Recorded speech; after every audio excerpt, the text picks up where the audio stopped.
আসসালামু আলাইকুম প্রিয় দর্শকবৃন্দ। আজ আমি আপনাদের সাথে শেয়ার করতে যাচ্ছি মাত্র 2টি উপকরণে তেল ছাড়াই স্পঞ্জি মিনি পিঠা তৈরির একটি দারুণ সহজ রেসিপি। এই পিঠাগুলো এতটাই নরম আর তুলতুলে হয় যে মুখে দিলেই গলে যাবে। সকালের নাস্তা, বিকেলের চা কিংবা বাচ্চাদের টিফিন সব কিছুর জন্যই এটি একদম পারফেক্ট। খুব কম সময় আর অল্প উপকরণে তৈরি হয়ে যাবে মজার এই নাস্তা।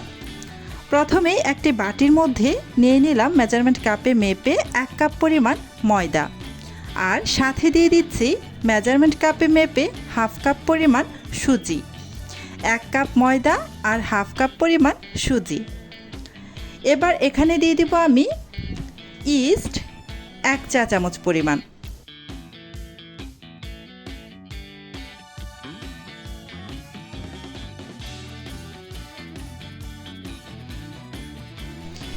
দিয়ে দিচ্ছি একটু মিষ্টি স্বাদ আনার জন্য চিনি 2 টেবিল চামচ পরিমাণ।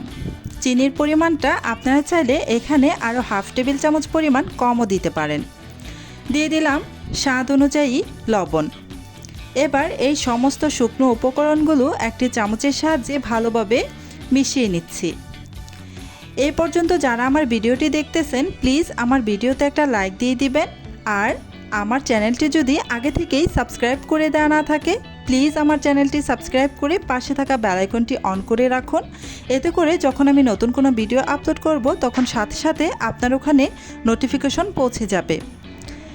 ভালোভাবে শুকনো উপকরণগুলো মিশিয়ে নিয়েছি। এবার এখানে দিয়ে দিচ্ছি গরম পানি, মানে কুসুম গরম পানি দিয়ে দিচ্ছি 1.5 কাপ পরিমাণ। আমি মেজারমেন্ট কাপ দিয়ে মেপে এখানে 1.5 কাপ পরিমাণ কুসুম গরম পানি দিয়ে দিলাম। এবার চামচের সাহায্যে ভালোভাবে নেড়েচেড়ে ব্যাটার বানিয়ে নেব।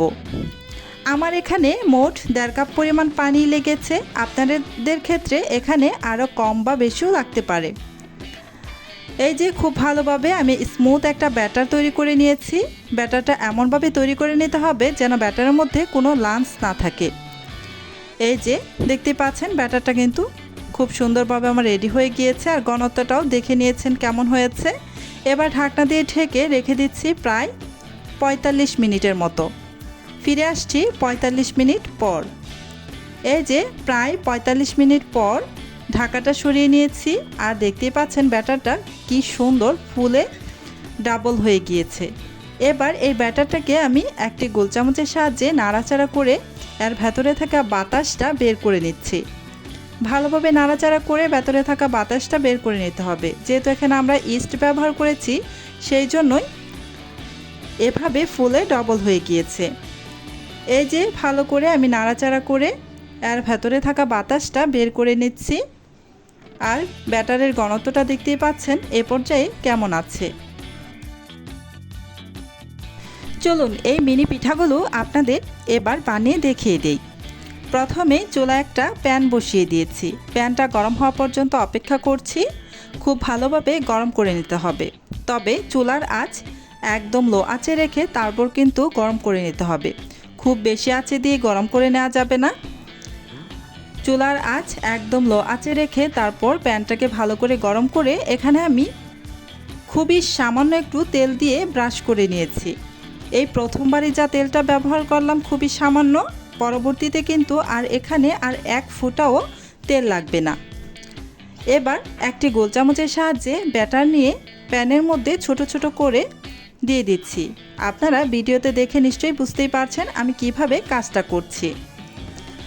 আপনারা চাইলে এর থেকে আরও বড় করেও বানাতে পারেন বা আরও ছোট সাইজেরও বানাতে পারেন, সেটা আপনারা আপনাদের ইচ্ছে অনুযায়ী বানিয়ে নেবেন। এবার আমি ঢেকে রেখে দিব প্রায় 30 সেকেন্ডের মতো। এই মিনি পিঠাটা তৈরি করতে খুব বেশি সময় লাগে না, খুবই অল্প সময়ে কিন্তু হয়ে যায়। প্রায় 30 সেকেন্ড পর আমি ঢাকাটা সরিয়ে নিলাম। এই যে উপর থেকে কাঁচা ভাবটা কিন্তু একদমই চলে গিয়েছে।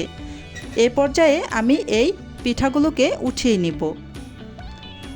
দেখতেই পাচ্ছেন কত সুন্দর জালিদার হয়েছে। সবগুলো পিঠা আমি এবার উঠিয়ে নিচ্ছি। চুলার আঁচ কিন্তু একদমই মিডিয়ামে রেখে তারপর কিন্তু এই পিঠাগুলো বানাবেন, নয়তো নিচের দিকটা কিন্তু অনেকটা পুড়ে যেতে পারে। চুলার আঁচ বাড়িয়ে দিয়ে বানানো যাবে না। সবগুলো উঠিয়ে নিয়েছি। আমি আবারও পিঠা তৈরি করার জন্য প্যানের মধ্যে ব্যাটার দিয়ে দিচ্ছি। ছোট ছোট আকারে দিয়ে দিচ্ছি। আপনারা দেখে নিশ্চয়ই বুঝতেই পারছেন আমি কিভাবে দিয়ে দিচ্ছি। এ পর্যায়ে কিন্তু আমি আর তেল ব্যবহার করিনি। আর এই সম্পূর্ণ এই মিনি পিঠাগুলো তৈরি করার জন্য আর এক ফোঁটাও তেল ব্যবহার করব না। আবারও ঢাকনা দিয়ে ঢেকে দিলাম 30 সেকেন্ডের জন্য। ফিরে আসছি 30 সেকেন্ড পর। এই যে 30 সেকেন্ড পর আমি ঢাকাটা সরিয়ে নিলাম। দেখতেই পাচ্ছেন উপরের দিকটা কিন্তু খুব সুন্দরভাবে হয়ে গিয়েছে, কাঁচা ভাবটা চলে গিয়েছে। যখন কাঁচা ভাবটা চলে যাবে তখনই বুঝে নেবেন এই পিঠাগুলো হয়ে গিয়েছে, আর উল্টে দেওয়ার কোনো প্রয়োজন নেই। এভাবেই আমি সবগুলো মিনি পিঠা তৈরি করে নেব। এই পিঠাগুলো কিন্তু খুবই স্পঞ্জি, আপনারা একবার তৈরি করলেই কিন্তু বুঝতে পারবেন।